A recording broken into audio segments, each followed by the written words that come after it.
This is my book.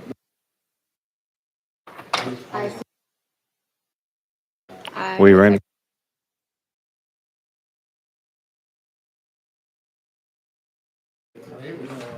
Whenever you want. Good afternoon. Today is Wednesday, February 14th, 2024, Valentine's Day. Be sure and tell your significant other Happy Valentine's Day. I hereby call the Elections and Campaign Finance Subcommittee to order. Madam Secretary, please take the roll. Representative Burkhart. Representative Doggett. Representative Hilton Haynes. Representative Miller. Representative Moon. Representative Warner. Chairman Crawford. Chairman Rudd. Here. Chairman Rudd, you have a quorum. Representative Moon is excused. Do any members have any personal orders before we begin?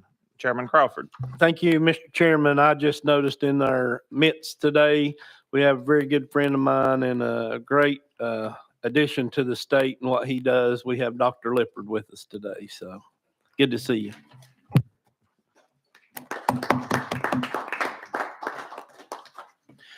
Today we have 5 bills on the calendar. And first up is HB 1616 by Representative Ritchie. And he is at the podium. I have a motion. I have a second. And let's see. Do we have any amendments? No amendments.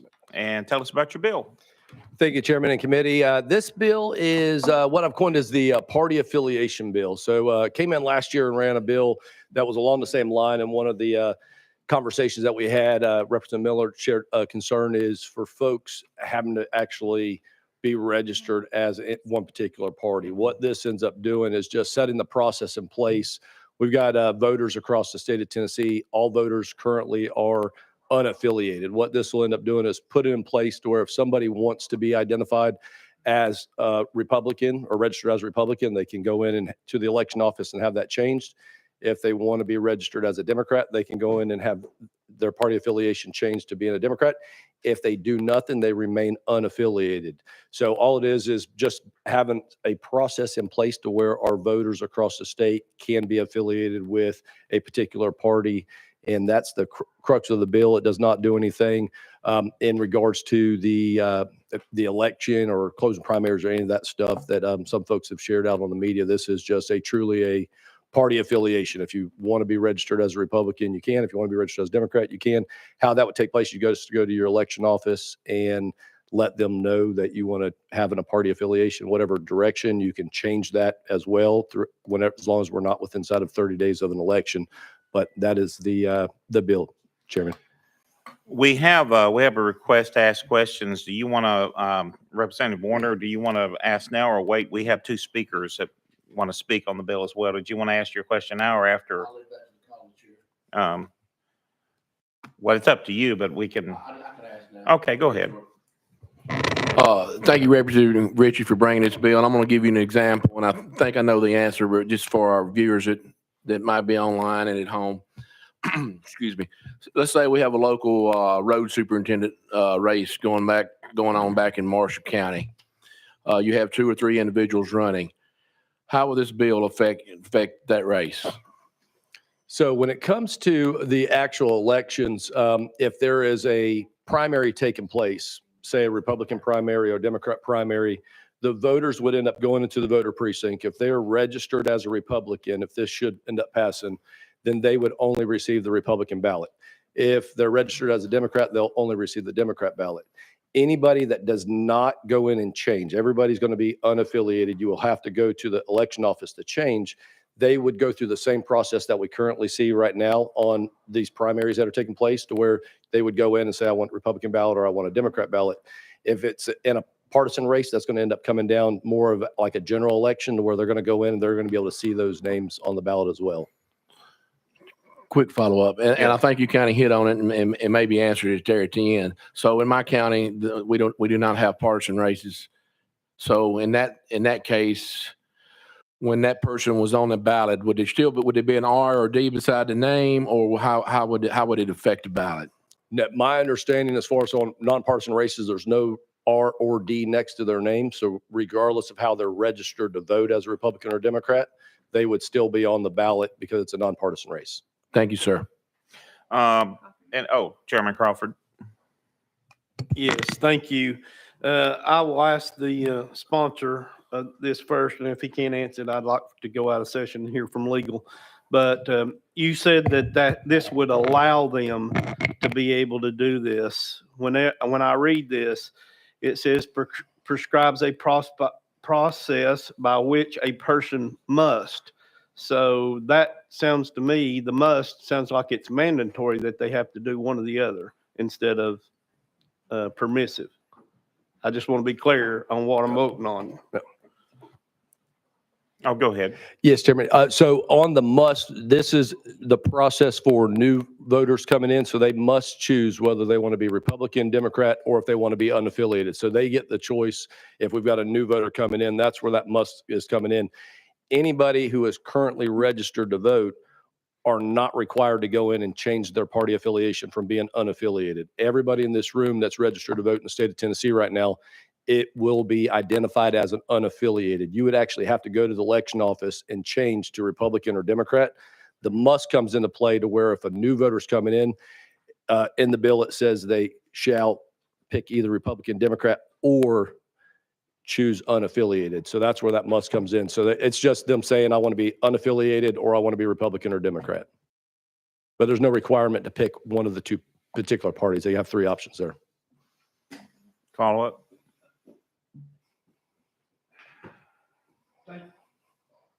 Thank you, Mr. Chairman. I understand what he's saying there, but it still sounds like it's a mandate to me. But I was looking to see, Mr. Sponsor, is there any mandate? Is there a fiscal note on this?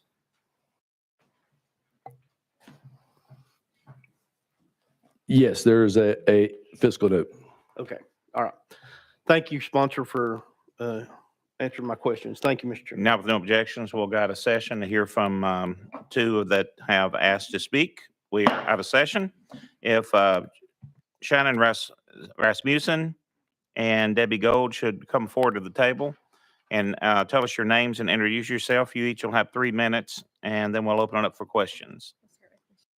And we'll start with Miss Shannon. And the red button's on the front. If it lights up red where the little face speaker is, you'll know it's active. Is it active? Yes. Okay, thank you so much. My name is Shannon Rasmussen. In October of 2014, 700 soldiers from Fort Campbell's 101st Airborne Division deployed to West Africa in response to an Ebola outbreak. No one asked whether they wanted to go or whether it was in their best interest to go. More than 3,400 people had already died from Ebola. But their enlistment oath didn't offer an opt-out clause for soldiers who didn't like the mission. So they upheld their oath and they went. Representative Ritchie and I understand this oath of enlistment because he and I both took that oath. He also took the oath of office for the Tennessee General Assembly, like each of you. In it, he vowed not to propose any legislation that would be injurious to the people or that would lessen their rights and privileges. Today, I'm asking Representative Ritchie and you to honor that oath of office because like our oath of enlistment, it doesn't provide an opt-out clause. HB 1616 seems innocent in its requirement to declare a political party before voting in a primary election. But this is simply step one of a process that could disenfranchise unaffiliated and independent voters. Step two already exists. We know this because in this committee last year, we were reminded that Tennessee Code prohibits unaffiliated voters from voting in primary elections if they are not bona fide members of that party. It's a Class C misdemeanor, but it simply isn't enforced. In fact, voters have likely seen the posters hanging at their polling places reminding them of this law. So first, HB 1616 will require us to register our party affiliation so that we can exercise our constitutional right to vote. Then our lawmakers can seek to enforce the already existing law that says we can only vote in a primary if we are a bona fide member of a party. About 49% of this nation's veterans and 45% of the recent war veterans are not affiliated with any major political party. Those service members who deployed in service to this nation could lose their right to vote in primary elections because they are politically unaffiliated. For leaders who support our military, this should be unconscionable.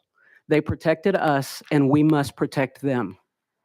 The General Assembly oath of office does not protect political parties, and it does not provide an opt-out clause. The oath does prohibit representatives from passing laws that are injurious to the people or that limit the rights of the citizens. Protect our constitutional right to vote. Oppose HB 1616. Thank you. Any questions? Representative Miller? Thank you, Mr. Chairman.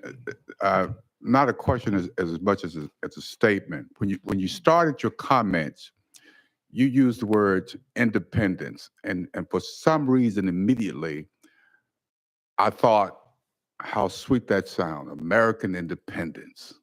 And then I just started going way back, our history, and independence kept coming into my brain. How sweet that sound, independent. And you're absolutely right. Thank you. Tennessee independence, American independence. Let's stick with it and let's stay with it. Thank you. Thank you. Chairman Crawford? Thank you, Mr. Chairman. To our speaker, can you go back and address the part where you were saying this would be a misdemeanor, Class C misdemeanor, if a unaffiliated voter voted in a primary? I'm confused on what you said there. Sure. The posters that get hung in our polling places currently say, "It's the law, please read." It's a violation of TCA Section 2-7-115 and punishable as a crime under a different code if a person votes in a political party's primary without being a bona fide member or affiliated with that political party, or to declare allegiance to that party without the intent to affiliate with that party. So those are currently hung in our polling places. I believe the law requiring that passed last session. Chairman Crawford, follow up. Mr. Chairman, I would like a little more clarification on that, and I do see that we have Commissioner Goins with us, but it's maybe something legal could answer.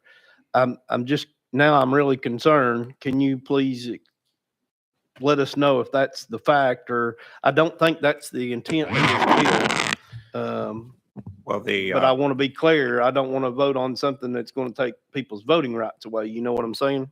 Well, as far as I know, what's been stated, this bill does not address voting in the primary. It's simply registering by party affiliation or non-aligned, and it didn't restrict it has very little restriction on the primary, except if you declare yourself a party, you'd be admitting guilt in violation of current state law if you voted in the other party's primary. But you can explain both current law. You asked in current law or this law or this proposal? I think you answered my question there. You said it didn't deal with the primaries, and I was taking it that she said it could affect our primaries. So I think you answered my question. Also, it's also not a misdemeanor. It's not just a misdemeanor. It's also under code that still exists from years before the misdemeanor was created. It's still a felony as well under certain conditions. Yes, Chairman Doggett. Thank you, Mr. Chairman. If you would, when we go back into session, just call on me. I Okay. want to make a statement on the bill there. Sorry. Any other questions on this witness at this time? If not, please introduce. We'll go to Debbie Gould. Tell us your name and your affiliation or your organization. I'm Debbie Gould. I'm president of the League of Women Voters of Tennessee. We are a volunteer, nonpartisan organization that encourages informed and active participation of citizens in government.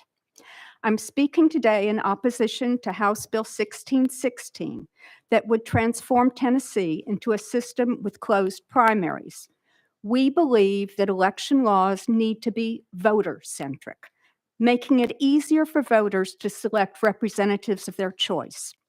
Closed primaries move this process in the wrong direction and have the potential to further reduce Tennessee's very dismal voter participation rate. House Bill 1616 would be the very first step in requiring all voters to declare their party affiliation and to include that partisan information on their permanent voter registration record. New or existing registered voters who do not declare a political party affiliation will be listed as unaffiliated until their first vote in a primary that would officially recategorize them. We have seen the trends in recent years. Most elections in Tennessee are decided in the primary, not in the general election. In 2022, 41% of the races for state representatives were uncontested in the general election.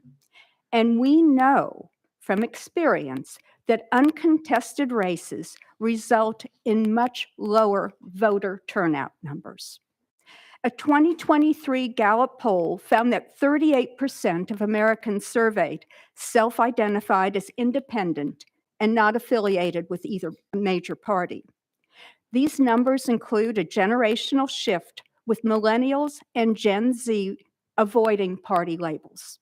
Third-party voters would also be locked out of future primary elections.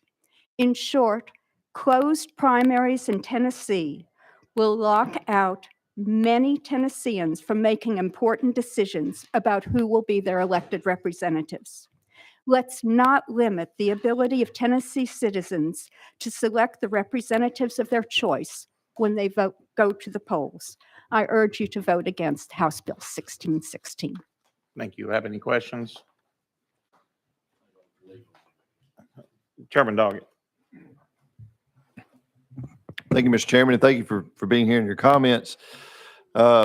Question that I have for you is, what about caucuses? What about, this isn't about caucuses. Well, you'd made the reference that people select their elected officials in the primaries much more so than in the general elections. What if state parties went to a caucus system where there is no primary any longer? It's all done through a caucus system where the state parties go through and they make sure that not only the candidates are bona fide, but also those that would be voting in that caucus for these candidates to be on the ballot were bona fide. Then there would no longer be a need for a primary. Well, the League of Women Voters is really pretty strongly convinced that providing the most opportunities for the most voters to participate is a good thing. So you would be in favor of someone that is not affiliated with the party voting in a party's election for their representative to be on that general ballot? We're saying that we believe that voter-centric decisions need to be made to give as many Tennesseans as possible opportunities to have a meaningful choice. So would it be okay if someone historically voted with one party to swap over and vote in another party's election? We believe that people need to be able to choose their candidates. And we know that the candidates really are most, in a supermajority state, most choices are made in the primary. Okay, thank you. Any other questions? See. Oh, you have a question for legal? Okay. While we're out of sessions, you want to? Thank you, Mr. Chairman.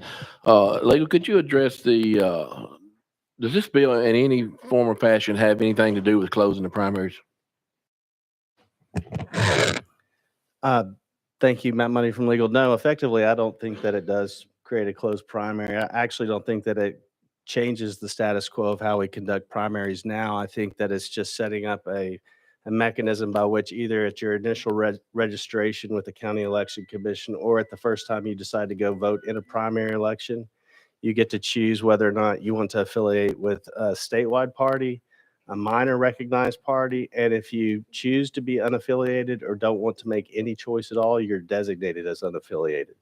But the bill specifically states in section 4B that a voter who is designated on the voter's permanent registration record as unaffiliated is still entitled to vote in future primary elections. Thank you. So in no way it prohibits anyone from voting or participating in an election. Thank you, Matt Monday from Legal. I think obviously if you are affiliated with a certain party, you couldn't vote in another party's primary election. But if you're unaffiliated, then you could vote in any primary. Thank you. Chairman Doggett. Thank you. Question for legal. Under this proposed legislation, if a person had chosen to be unaffiliated, but yet they see the ballot come out as the ballot is normally published in the paper, or they know of a candidate that is running in an affiliated party, is there a mechanism under this legislation in which they could change their affiliation so that they could vote in one of those particular primary? Thank you, Matt Monday from Legal. I'd have to look at it. And I think that there's some timing issues when it comes to changing your party affiliation. I believe, I don't know how many days before the primary that is, but I don't think once you're designated that you can do it, that you can change party affiliation day of. But with it, Chairman Doggett. thank you, Mr. Chairman. And that may be a better question for the coordinator of elections who's here today. He might be able to answer that with a little bit more clarity. Okay. I thought the legislation said 30 days prior to election, you could change. I may not have phrased my question properly, but what I was looking for the answer I was seeking to find is if someone did decide that I no longer want to be independent or or unaffiliated, or I no longer want to be affiliated with this party, I could change my registration at the commission office and then vote going forward in that other. Thank you, Matt. You're correct. I'm sorry. In section 3, it does say that provided that a qualified voter may file a mail registration form by postmarking the registration form or submitting the registration form 30 days prior to the election. Okay. Thank you. Any other questions to legal or Representative Miller? Thank you, Mr. Chairman. It's a little confusing. Currently, we're open primary. Is that correct? Yes. And I'm speaking to legal. If we pass this bill, then we will be a closed primary. That's. Thank you, Matt Mundy from Legal. The law requires you to be a bona fide member, but this bill, I think, is the more contemporaneous framework for how you would be registered for a primary, and it allows either a person who's affiliated with the party to vote in that primary, or anybody who's designated as unaffiliated, either as a first-time voter or a second or subsequent primary voter. So you mentioned first-time voters. So does this legislation only impacts first-time voters? This legislation, Matt Money for the record, this legislation is creating a process whereby the first time a person registers to vote, either with the County Election Commission or they go to a primary to vote for the first time, that they have the option to choose a major or minor party affiliation. And if they choose to not affiliate with a major or minor party, then they can be designated as unaffiliated with any party, but they're still allowed to vote in the primary. In that primary and any subsequent primary, as long as they remain designated as unaffiliated. So in that sense, it does not create a closed primary. All right, thank you. Chairman Crawford. Thank you, Chairman Rudd. Chairman Doggett brought up a scenario there that I just need clarification on. So if you are a declared Democrat member and you decide 30 days ahead of time you want to vote for somebody in the Republican primary, you can do that by going and changing the paperwork. Is that correct, Chairman Doggett? Yes, sir. That's what I was seeking to find the answer for. Would there be a violation if you decided you voted in that Republican primary and you decided you want to go back and vote in the Democratic primary? Would that be a violation of the law as far as the Class C felony? Is that for me? Yes. Clay Doggett, not legal services. Well, I mean, you're the one that brought the situation up, so I don't know where else to go. Yeah. And you don't have to answer that. Where I'm going with that is Tennessee is the number one state in the nation when it comes to voting integrity. It's the easiest state to vote in, but it's the hardest state to cheat in. But we are very low when it comes to voting turnout. And I'm just concerned that if people have to go to the election office and do paperwork every time they want to go vote, that's even going to cause more voter suppression. And that's just a concern of mine. That's why I was asking the question. If that was the actual process that they would have to go to the election commissions and do paperwork. So, thank you. Any other questions while we're out of session? Representative Miller? Just to follow up on Chairman Crawford's comments, questions, if they would have to go back to the election commission, could they do that online as well? I'm going to look at the coordinator, but I believe that there is an online portal in which you can do that as long as you do it within a timely manner, according to the parameters, the 30-day period that's prescribed by statute for changing party affiliation. And did we ever get an answer from Representative Doggett in reference to the 30 days? And I'm thinking about all of these unintended consequences that could happen if we pass this legislation, because it's a lot of unanswered questions here.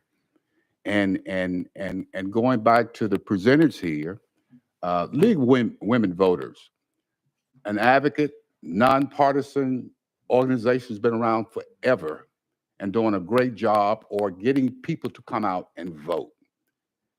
And it seems as if this legislation, and it's been some offered in the past, it's almost as if you're trying to depress the vote, keep people from wanting to vote. We better be very careful about I think this if kind we of don't have a legislation. question to legal, we need to either go back into session or have any other questions to legal or those giving testimony. Chairman Doggett. I may have a question for legal. In section 2 of this legislation, it says at the time of initial registration, each qualified voter may select on the registration application an application with a statewide political party or recognized minor party qualified to participate in elections, or it may be select to be designated as unaffiliated. The election commission shall record the party affiliation or unaffiliated designation as part of the voter's permanent registration record. If a voter fails or refuses to make a selection, the county election commission shall enter on the permanent registration records that the voter is unaffiliated. In order to provide a voter who's already registered to vote and remains a registered voter with an opportunity to select party affiliation or to select an unaffiliated status, the voter should make such declaration to be recorded on the voter's permanent registration card at either the first primary in which the voter participates on or after the effective date. And so from what I'm seeing, and I may be missing something here, but the person can vote in the primary as an unaffiliated voter on election day. They can choose which primary that they want to vote in as an unaffiliated voter. Does that sound correct, Mr. Legal? Mr. Legal, for the record, that is correct. Thank you. And as I'm not mistaken, as it is today, everyone's automatically registered as unaffiliated because you don't have the right to register by party today. It would not close the primaries. It would still be open under current state law, misdemeanor and felony, depending on the conditions. If you're a member of another party and you cross over into the other party's primary, you've committed a crime, but proving that is somewhat difficult and it takes time unless you've made public statements of what you've done, which is why people have recently been indicted and investigated. They've been making public statements on crossing over into other people's primaries with no intention to stay. But otherwise, the law stays the same. What this does do is, I'm not mistaken, it gives you the right to choose. It doesn't change the primary. All the laws governing the closed primaries are in place now, and they stay in place. It just gives you the right to register with a party or stay unaffiliated. If you register as a party and you knowingly cross over at that point, then you're violating current state law. So I guess are we having any other questions illegal? Chairman Crawford. Chairman Rudd, I just want to go back to your statement there. You said this gives them the right. I am contending that the word must makes it mandatory, that you would have to choose one or the other. It's not a choice. Thank you. Well, it's the right to either stay unaffiliated, which you are today, or to choose a party. If you wish to stay unaffiliated, then that's what you automatically are today. Yes. Thank you. Just to resolve some of the confusion, I think that the abstract is misleading on that point. What you're reading from, Chairman Crawford, it says, as introduced, prescribes a process by which a person must declare a statewide political party or recognize minor party affiliation before voting in a primary election. That is not quite what this bill does. It also allows you to be designated as unaffiliated, or if you choose not to be designated, you'll automatically be designated as unaffiliated. And again, those persons can vote in an election. So I just want to supplement that abstract by clarifying that that's partially correct, but not entirely correct, if that makes sense. So the word must isn't actually in the bill. It's in the summary here. Yes. Okay. That's correct. Yes. We're ready to go back into session. We are back in session. Thank you for those who get testimony. Now back to the sponsor of the bill. Do you have any comments on testimony and questions? You want to clear anything up or talk about your bill? Yeah, only had one question based on some of the comments that were there, and it might have to go back to legal on that right there. But I know what the intent of the legislation is. There was a comment made by the lady that spoke about after somebody would vote in the first primary, they would then be designated going forward. The intent, my understanding of what is in this right here, nobody's affiliated with any major or minor party based off of what we're doing. You would have to go in and declare that you want to be a part of one of the major parties, or you just remain unaffiliated. If you remain unaffiliated, everything keeps going forward as it is now. That's why this is a party affiliation bill, and it's nothing to do from a closing a primary or any of that stuff. But the comment was that after somebody voted in a primary, based off of how they voted, they would then be registered. That's not in this bill at all, but I just wanted for clarity for the members to know that that's not what's taking place here. And I don't know if we have to go out to legal to reiterate that right there, but there is three mechanisms, either major, minor, Democrat, Republican. If there is a minor party, such as a Libertarian or a Green Party or whatever is down the road that becomes recognized as a minor party, that would be another option that somebody could go in and declare for. But if they don't do that, the third option is to remain unaffiliated, which when you go in to vote, you're able to do that. So there's no censoring or pushing. Everybody goes in and votes identical how they are. But that's all I wanted to add, Chairman. I'm open for any questions, and I'd ask for passage of this legislation. We need Chairman Doggett. Thank you, Mr. Chairman. To the sponsor, with this legislation, if someone was declared a certain political party and on election day they show up at the primary election day and they ask to vote in the other political party's primary, even though it shows that they are affiliated with one party, would this allow them to be able to do that, or would they have to go through that change of affiliation 30 days prior? Thank you, Chairman. So how the language is written, somebody can change their party affiliation from a major or minor party to unaffiliated at any point, as long as we're not within 30 days of an election. So in your example, on election day, they would not be able to go in there, because under our current laws, that would be creating a criminal penalty. If they're a known member of a particular party and they wanted to flip over at the last minute, that is creating a crime currently. So this right here would not allow that within that 30-day window. So, thank you, Mr. Chairman. So in essence, what you're doing is you're preventing someone from committing a criminal act that is now posted in our election offices and polling places on election day. Someone would not be able to commit that offense now if they are a declared or affiliated member of one party requesting a ballot for another, because if they were given the ballot for another, they would be in violation. of that law? I'd say that's partially true. It's going to prevent them from committing that crime once we're within 30 days. Obviously, somebody, if they wanted to change party affiliation and say they were very active and known in a particular party and they wanted to switch over and they did it 31 days or 40 days. And where the 30-day came from is we have a 30-day cutoff on voter registration anyway. So that's where that 30-day, it's not like we just pulled a magical number. It's so that it matched up with our citizens being able to register to vote. Representative Burkhart. Thank you, Chairman. I want to go back to the must. First-time voters must declare. Is that in your bill? No. So when you end up reading the caption that our clerks enter in, that a lot of times, and we've seen this on other bills that have come through, that's not exactly what's in the bill.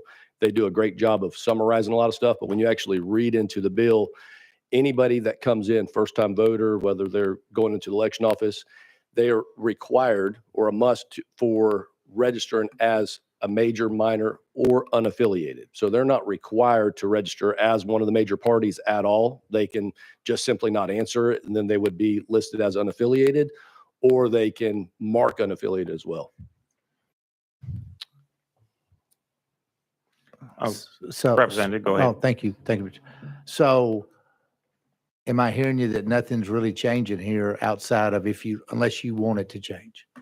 That is correct. That's why I'm saying that this is truly just a party affiliation bill. All this is doing is allowing myself to go down to my local election office and say, hey, I want to be registered as a Republican. And anybody else that wants to do the same thing, or if they want to be registered as a Democrat, that's all it's doing, is allowing people that want to identify with one of the major or minor parties the opportunity. Because right now we cannot do that in the state of Tennessee. Representative. Thank you, Chairman. So in the primary that's going on now, if it was 30 days out, they could vote in the Republican primary. And in the next election, if laws are 30 days out, they could swap and go to the Democratic primary. Am I understanding this correctly? Correct. So from a practice standpoint, if somebody's unaffiliated, they could vote in both, keep flopping back and forth. If you register as a Republican, you could vote in this Republican primary. And then as long as we're outside of the 30-day window from the next primary, they could flip from being a Republican in that primary or being registered to being registered as a Democrat, and they could vote in the Democrat. If you have individuals that are voting in both because of the overall makeup of where they're at, they're probably going to remain as an unaffiliated anyways, and then they can just choose which party. All this is seeking to do is really just give the voters the opportunity or the ability to be registered as one of the major parties to begin with. Any other questions to the sponsor? I will say this, regardless of whether it's your bill or bills in the past, the one thing that has always concerned me and bothered me in Tennessee is I'm proud of my party affiliation, but the law forbids me from registering with that party, and at least this would give me an option. And for those who don't want to be associated with a political party, they can stay non-affiliated and still vote in that party's primary. So this remains the priority. Party primaries remain open under your bill, and so it still gives freedom to that. But for those who want to be affiliated with a party, their rights have been violated, and this would at least give them that option. But non-affiliated can continue to vote in primaries. And if you wish to change parties, you can change parties and sign an affidavit of loyalty to the party. And but anyway, I wanted to thank you for presenting the bill, and thank you for all those who try to give me my right to register as a party affiliation in one form or another. Seeing no other questions, we are ready to vote. Seeing no opposition, we are voting on HB 1616. All those in favor of sending HB 1616 to local government committee, say yay. Opposed, say nay. Yeas have it. Goes on to local government committee.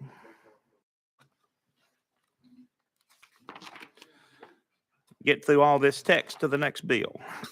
Next bill is HB 2185 by Representative Hemmer. We have a motion. We have a second. And let's see, you have any amendments? Yes, sir, Mr. Chairman. What's your drafting code? It would be 013804. That's what we have. We have a motion on the amendment. And second on the amendment, all those in favor of attaching the amendment with no opposition, say aye. Opposed, nay. We have your amendment attached to the bill. Tell us about your amended bill. Great. Thank you, Mr. Chairman, members of the committee.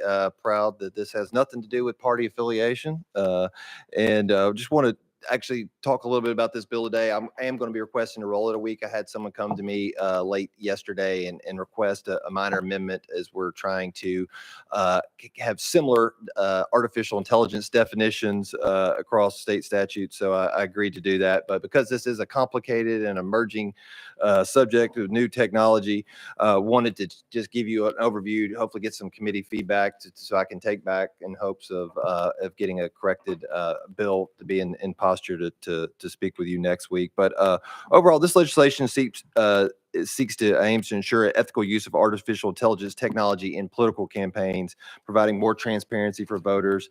The idea of this bill, I came up this summer. I was listening to a podcast that some of you might listen to, the You Might Be Right podcast, and I had a couple of Secretary of States on. They were talking about this emerging technology and how this was the most scared they were of anything dealing with elections.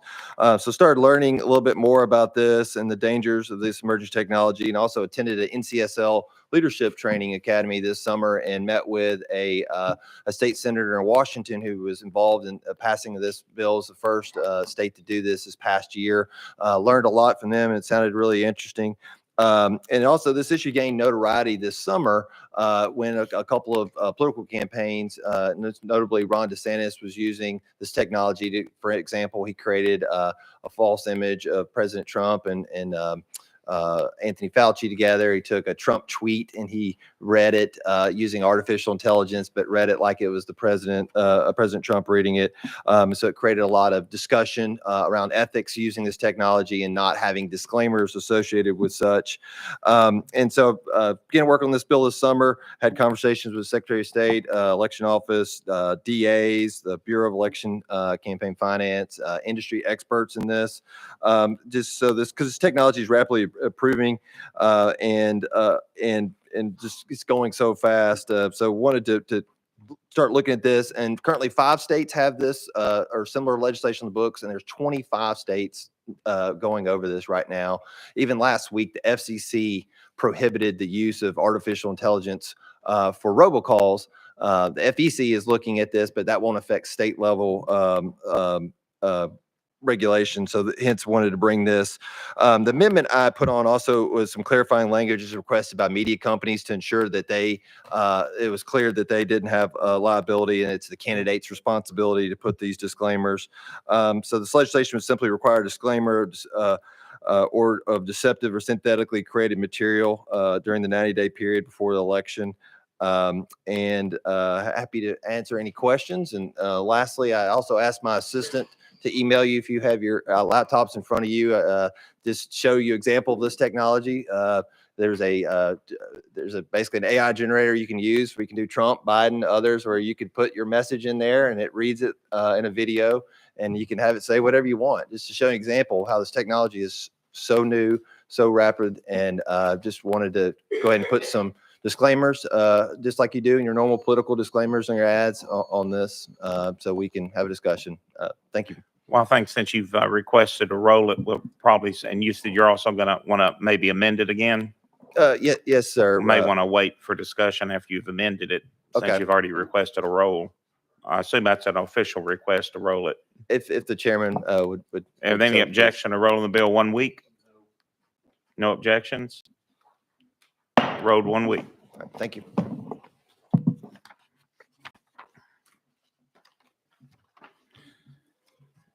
Let's see.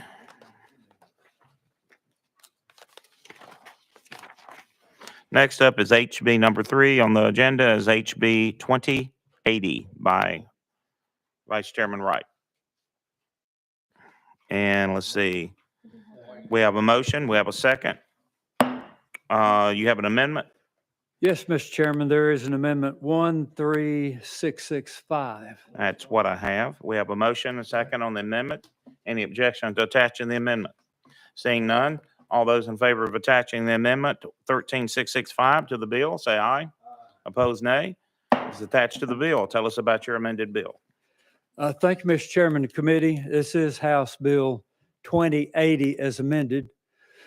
Currently in code at 25101F5, there's a prohibition on submitting more than one nominating petition on certain offices in an election.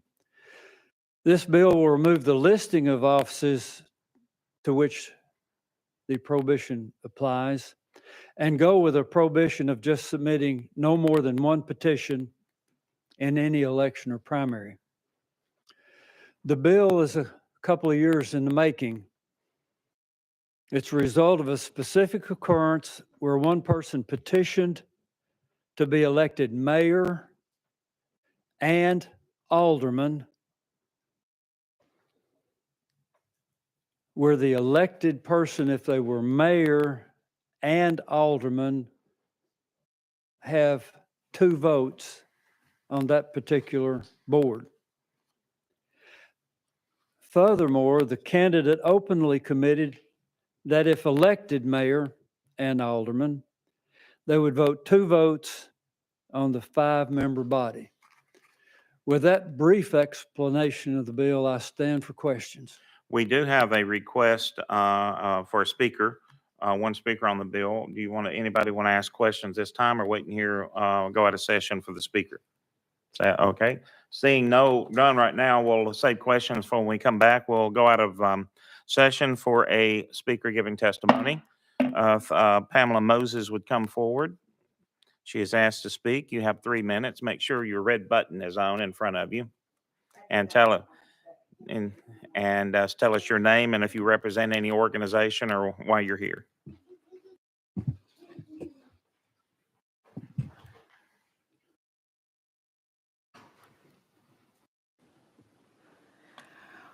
Good afternoon. My name is Pamela Moses. I'm here as a lay citizen. Today, I stand before you to address an issue of this great concern to democratic values we hold dear. The law in question, Bill 2080, has undergone numerous amendments over the past 30 years since 1972. The amendments, however, have not been made with good intentions of improving the law or serving the greater good. Instead, they have been strategically employed to grant one party an advantage over the other. While this bill may have a promising premise, it is evident that its intent is flawed, arbitrary, and capricious. It seeks to disadvantage Democratic State Representative Johnson from pursuing the position of United States Senator, a position that I too am seeking. As a candidate who has personally experienced the consequences of misguided legislation, I can attest to the dangers of allowing such bills to proceed unchecked. For example, it was Mark Goins who brought to my attention that the bill in question was passed by Democrats, including Congressman Cohen, as lead, contrary to the legislative intent to stop Republicans stemming from the Tennessee waltz. This revelation highlights the need for us to critically examine the impact of our actions. I cannot oppose this bill solely because of my personal experiences. However, it is crucial to recognize the broader implications of its passage. On October 5th, my birthday, I witnessed democracy being stolen from the largest Democratic county in Tennessee, Memphis. The theft was not executed solely by Democrats, but rather insidious influence of money and power, even from hidden Republicans within our ranks. Our Democratic sheriff, Bonner, decided to run for a nonpartisan position, a position of mayor, thereby allowing an imposter Democrat, Paul Young, to be elected. Even former Mayor Willie Harrington had to resign from the position, but he also participated in the hijacking. A truly competent attorney, Van Turner, a true Democrat, lost the position rightfully. I think this bill, if it was in place then, would have ensured the protection of democracy. I stand before you not as a candidate, but a concerned citizen who is deeply troubled by what I witnessed. The Senate deferred the division election lawyer who misled you in perpetuating a falsehood. As you know, A half truth is a whole lie. When the great people of Tennessee cast their vote on November 5th, 2024, they're under the presumption that they're voting for Robert F. Kennedy, Donald Trump, or Joe Biden. But he led you to believe, no, they're voting for the electors. I don't think that that's right. While this bill, can I get 30 more seconds, please, Representative Miller? I'm from your state. Your city. Mr. Chairman, I move we give her 30 more seconds. Okay. Okay. Thank you, sir. I just want to say to you that I call on each one of you to reflect upon the amendments that you have made into law. Have they truly served the interests of the people that you all represent? Or have they simply catered to political parties? It's disheartening to note that no amendment has been proposed to automatically restore the voting rights of the 469,000 convicted felons and justice impacted individuals who are currently disenfranchised. No one is making any friendly amendments for these individuals, so the legislative intent behind this is not genuine. And without a true democracy, we have anarchy. Thank you for your time. Thank you. Any questions? Seeing none. Oh, Chairman Doggett. Thank you, Mr. Chairman.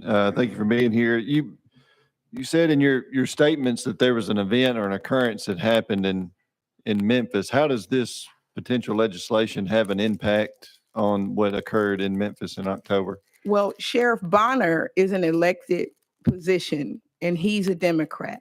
He ran in a nonpartisan position as mayor. Essentially, he took 10,000 votes from one of the 15 candidates. And I believe that 5,000 of those votes would have went to Attorney Van Turner. So you have a large Democratic county that elected a Republican mayor, but it was done through deceit because the person was able to run for 2 offices one time. I think that this bill has good premise, but I just think that the intentions and the timing is to affect Democratic Representative Gloria Johnson. And you know what happened in Colorado. If you pass this bill, this could go before federal question because if, I don't want to say my opponent's name, but the senator is considered for vice president, she cannot appear on 2 ballots based on the way you wrote the law. I just think you need to make some more amendments and consider since it's about democracy, consider the people who are being disenfranchised. More people voting and more people running is the same thing. Follow up? Any other questions? Seeing none, thank you so much. Thank you for letting me speak, and you all have a happy Valentine's Day. We'll go back into session and go back to the sponsor. Oh, you can go ahead and say, then we've already got people on the list.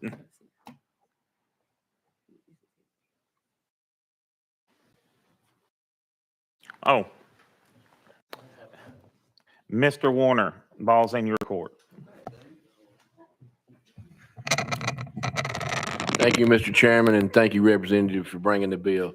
Let's give you an example, or for instance here. Let's say if Marsha Blackburn is selected to run as vice president while she is serving as senator of this great state of Tennessee, would she be allowed to be on the ballot?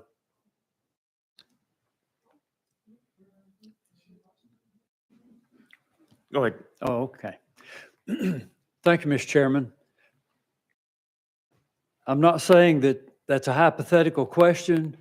I might stand before you, though, and say I'm not qualified to answer that question and its technicality. And I'd also offer that that's not what's being offered in this bill. This bill, as amended, is ensuring that there is one candidate offering one petition, and that one petition is being received by the state or local government. Yes, Mr. Warner. So if a candidate was on the state ballot or in front of the state election commission or state office, could run for federal office at the same time, would this bill affect that person running for the federal office? Go ahead. Thank you, Mr. Chairman. Let me restate the position of this bill that one candidate in an election can submit one petition to the state or local government. To flesh out a little bit of what you may have asked as it relates to a hypothetical question of someone campaigning to be vice president and Senate person at the same time. Is that your question? The vice president is not on the ballot for election. The people that are on the ballot for election are those people that would then represent the Electoral College. Thank you, sir. And next is Representative Burkhart. Thank you, Chairman. When would this bill take effect? Thank you, Mr. Chairman. As I stated in my lead up, this bill has been in process for a couple of years, and I cannot give a definitive answer to that because we're in our first committee in the House. There's a second committee in the House. There would be the appearance, hopefully, the House floor.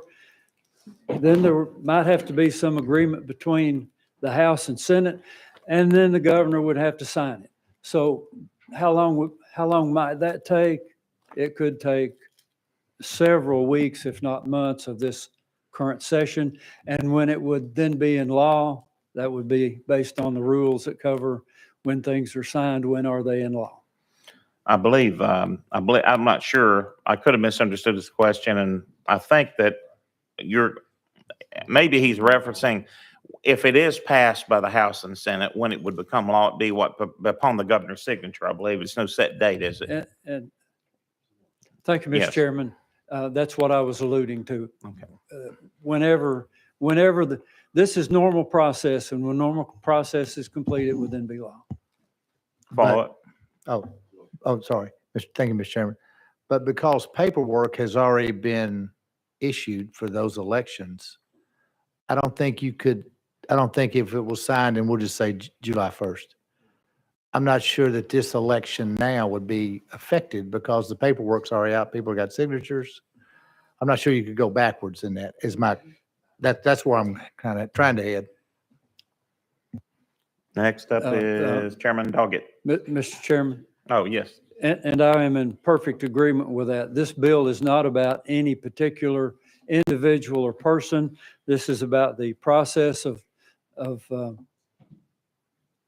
code in the state of Tennessee, which, as one of the testimonies represented, this is a saw that cuts two ways, and we just need to be in a better position to have a more transparent citizen service. All right, and Chairman Doggett. Also to remind everybody, we do have Director of Elections, Mark Goins. We need to go out of session and ask him any questions. Thank you, Mr. Chairman. When I read this legislation and the conversations we have, I go back to the story you and I have spoke about numerous times. And living in a rural county, oftentimes we'll see individuals who may appear on the ballot as county commissioner, as a school board member, or even in a small local municipality as a mayor or alderman. They'll serve 2 or 3 elected positions, and at times they will be on the ballot too. They'll be on there multiple times, and so this would, from my understanding of reading this would prohibit them from being able. They would have to choose whether they wanted to be a county commissioner, or they would choose to be a school board member, or they would have to choose to be a city mayor or alderman, or whatever the case may be. They only get one time on there. They can't serve multiple elected offices, or if they do, they have to be set in different election cycles, because there are sometimes where a person can serve on the county commission, but then they're not up for reelection for 4 years. And in that time, there's a city alderman's race, and this law would allow them to do that. This proposed legislation would, but it would prevent them from being on the ballot twice for two separate elections. That's correct, right? Thank you, Mr. Vice Chairman. Again, let me state that this is trying to get to a location in real time where one person is serving in one office. I believe that I've been given information stating that someone has served in 3 offices at one particular time. I cannot see a person serving, as mentioned, on Board of Education and County Commission being without conflict. The reason the Board of Education is there is to figure out where money needs to be spent. The purpose of County Commission is to determine a budget for the county. Therein, I see a conflict. As we work through this, and that being a hypothetical, as we work through this, we will see that one person presenting one petition and being elected to one office is going to inherently lead to that you're only serving in one office at one time. And that is covered in this legislation in the second paragraph. Chairman Doggett? You've done, okay. Representative Miller. Thank you, Mr. Chairman, and to my good friend, Representative Wright. I'm reading this amendment and I guess the first question, my first questions came from the presentations that were made. Simple question, hopefully simple answer. Based on this legislation, are you saying that an individual, once they go and file or pick up a qualifying petition, they can or cannot pick up 2 qualifying petitions, one for one office, one for another office? An example would be they pick up a petition for state representative, which, let's say, upcoming election, and they pick up a qualifying petition for United States Senate. Under this legislation, can they do that? Thank you, Chairman Mr. Wright. Chairman. Let me back us up one step into history and say, I'm going to give you a yes or no answer. There are members, let me say something personal just a moment. Representative Miller and I are at the same end of the hall. We see each other in the evening, sometimes as late as 9, 9:30, and 10 o'clock in the evening. So his saying friend is that I appreciate that. In recent history, we have had members of the state legislature pick up petitions to be a member of the state legislature and a member of the U.S. Congress. And that was allowable. Now, going forward, would that be allowable? One person picking up 2 petitions and turning in 2 separate petitions, that would not be allowable in being covered by this legislation. So I think your question was, could someone turn in a petition for House of Representatives, State of Tennessee? Correct. Tennessee House. And what was your other seat? U.S. Senate. U.S. Senate. Yes. If this legislation is approved and passed and signed by the governor, that would not be allowed. Representative Miller. Second question, that would not be allowed. We are in an election now. A primary, I think sometimes in August, then you have a general November.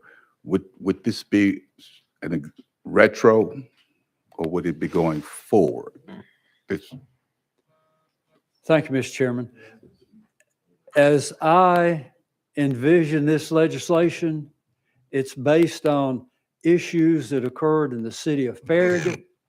It will process through normal channels, and I cannot answer that hypothetical question about when it will apply and when it will not apply. It will eventually, hopefully, be enacted, and ever how that works, I can't answer that question. We, Representative Mayor, we already based on the last conversation, we have some clarifications from legal anyway. If no objections, we can go out of session so legal can clarify an earlier question. Okay, we'll go out of session for legal. Thank you, Matt Money from Legal. This is, to me, an expansion of existing law, which if you look at the section we're amending 25101, and I believe it's in subdivision F5, it says that a candidate, whether independent or represented by a political party, is not permitted to submit or have accepted by any election commission more than one qualifying petition or otherwise qualify and be nominated or have their name anywhere appear on a ballot for any election or primary wherein such candidate is attempted to qualify already for certain offices under existing law. And those offices are the governor, members of the General Assembly, United States Senator, and members of the United States House of Representatives. Also, additionally, that provision also includes county constitutional officers such as the register, trustee, and so forth. Is that what you wanted to clarify? Any Yes. other questions of legal while we're out of session? None? All right, we'll go with seeing none. We'll go back into session. Any other questions of Chairman Wright on the bill?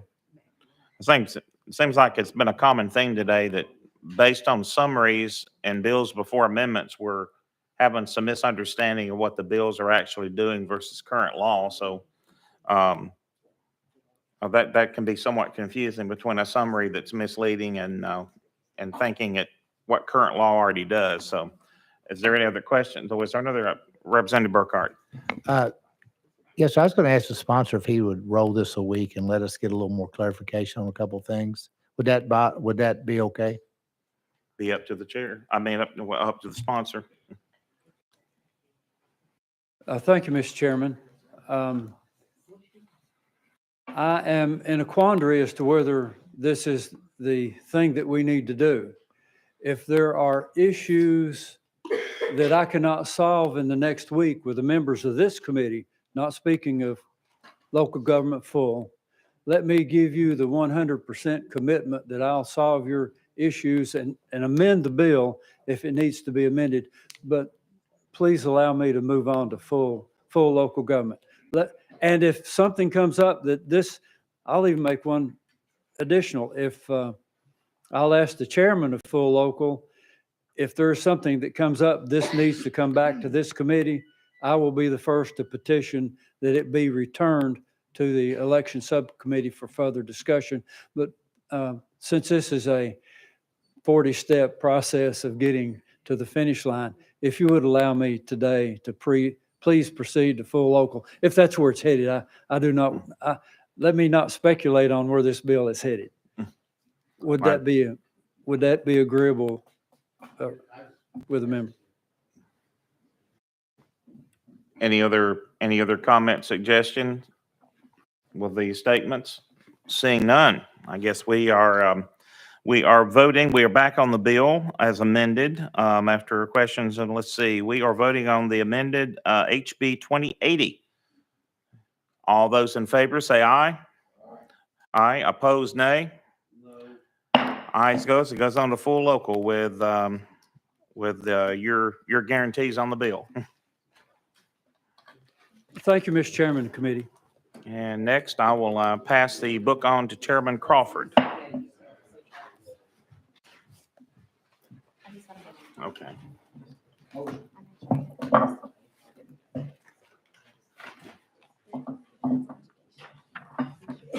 Item number 4 on today's agenda is House Bill 2294 by Chairman Rudd.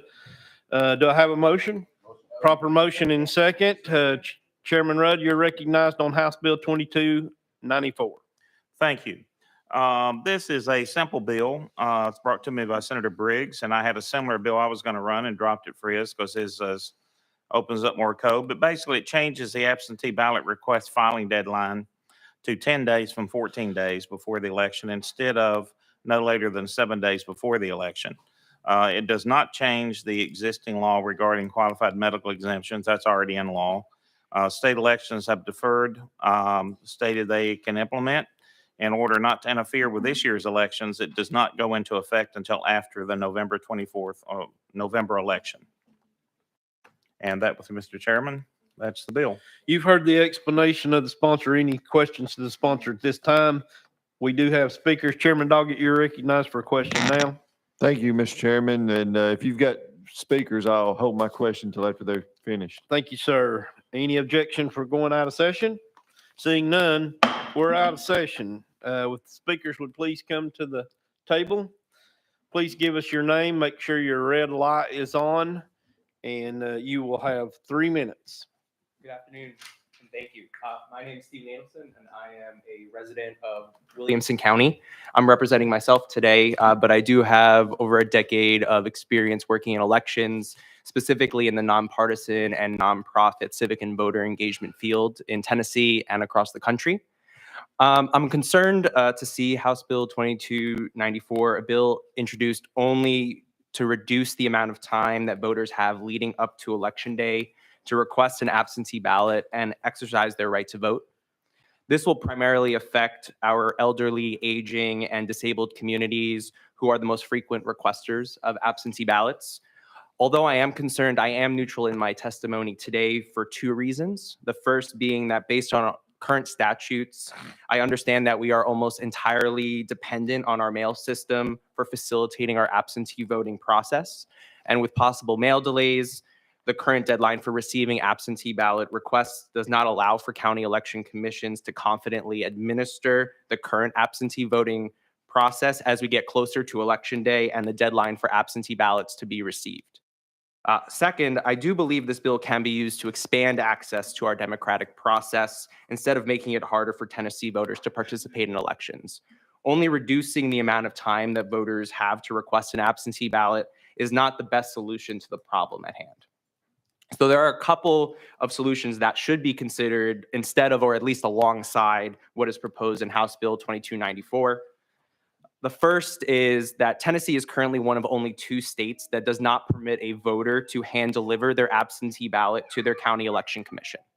Updating current statutes to also permit voters or authorized persons providing voters with necessary assistance to hand deliver absentee ballots to county election commissions would reduce dependency on our mail system and the impact of mail delays, allow for more ballots to be received in time to be counted, and maintain the safety, security, and integrity of our elections.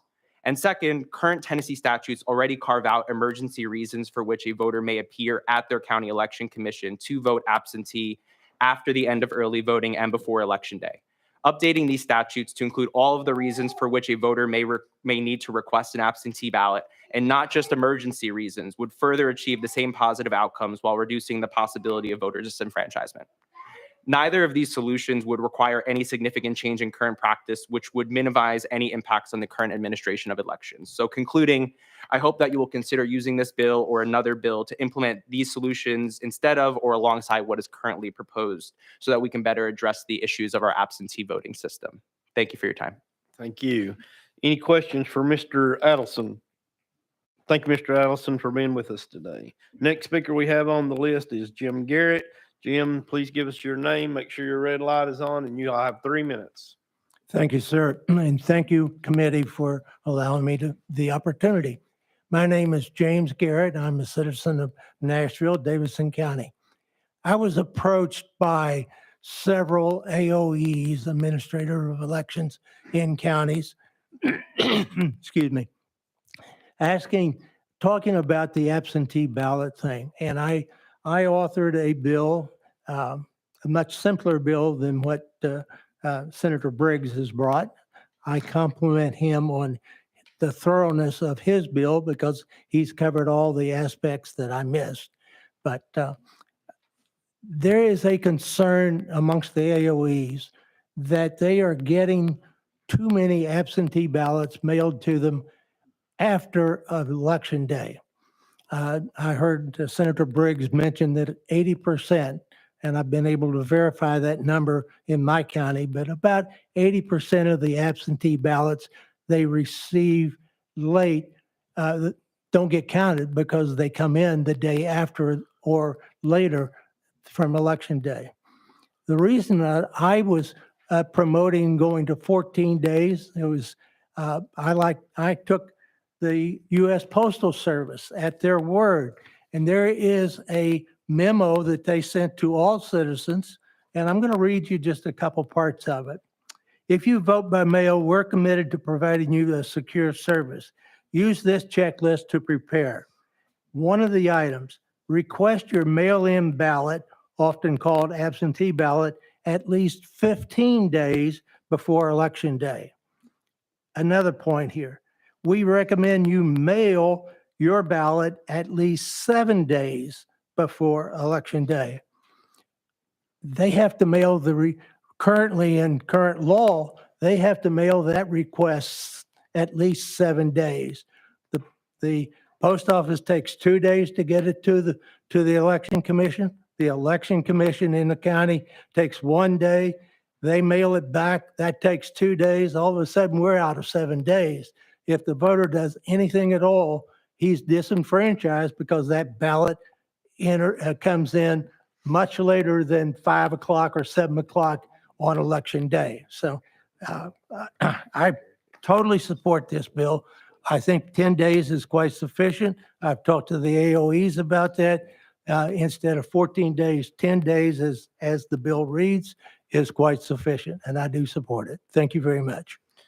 Thank you, Mr. Garrett. Any questions for Mr. Garrett? Seeing none, we're ready to go back into session. And any questions for the sponsor on the bill? Representative Miller. Thank you, Mr. Chairman. Just for clarifications, currently, we're at 7 days or 14 days? Chairman Rudd. I believe we're at 7 days, and they were wanting to extend that to 14, and I said I thought 10 was enough. Okay, so that was sort of like a compromise. We're at 10. Okay, all right. Thank you for that. Any other questions for the sponsor? Seeing none, we're ready to vote on House Bill 2294. Moving on to local government full. All in favor, please say aye. Opposed, no. Bill moves on to local government full. Item number 5 on today's agenda, House Bill 1794 by Chairman Rudd. Without objection, will be rolled 2 weeks.